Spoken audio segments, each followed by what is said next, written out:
magandang buhay mga ka-viewers. Welcome sa aming channel LM Repair Vlog. Multimedia speaker. Wala Bluetooth. Kasi request na bibili. So, watch out kung paano gagawin ni LM.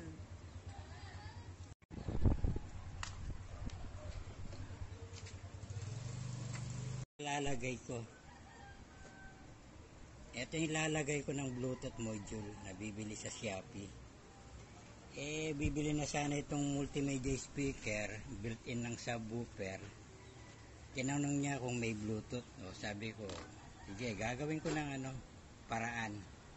Kaya ito, binarena ko na dito. Pagkabutas, Kanina pa niya ginawa yan. in-install ko na. Binutas ko na ito Hindi ko na pinakita kung paano butasan. Kasi ang dami Barena lang ang pinambutas ko kaya medyo matagal. Kaya ito na yun Pag sulpak niya dito, ganun lang kadali. Yan na Bagay. Modelo na siya. Tuloy natin mamaya pag tumugtog na.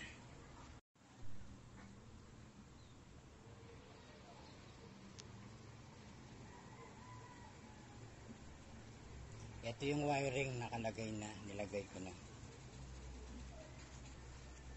Itong dalawang to, ito yung output ng ito pinaka-output niya. Makikita naman dito nakalagay. R output, ibig sabihin, right channel, left channel. Tapos ang isa dito, antena. Ito naman yung supply niya. Pag sinuplayan, kailangan lagyan ng resistor para hindi masira yung regulator niya. Itong 5 volt para hindi masira. Ito yung resistor. 47k ohms tsaka 68 nakaparallel sila.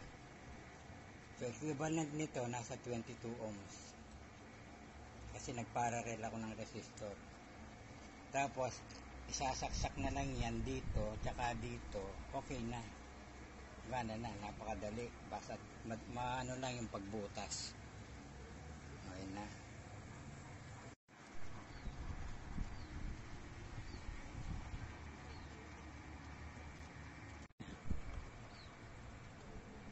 Yung wire niya hindi ko maisingit nun, maiksi.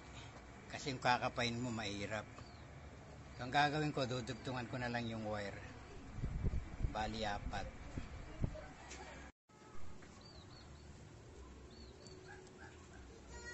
Ito na, dinugtungan ko na. Para pag sulpak ko, hindi siya mahirap ilagay. Ito na yun, diba? Hindi siya mahirap idugtong. Sulpak na lang dito. Tapos sa kabila.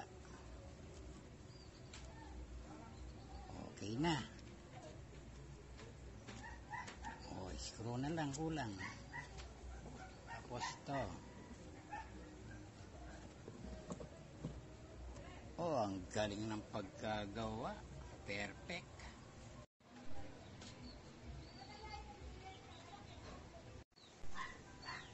Testing.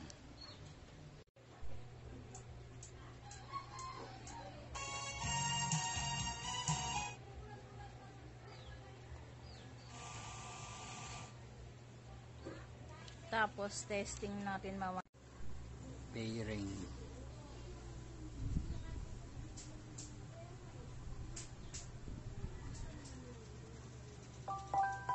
Ayan. Dugtong na siya.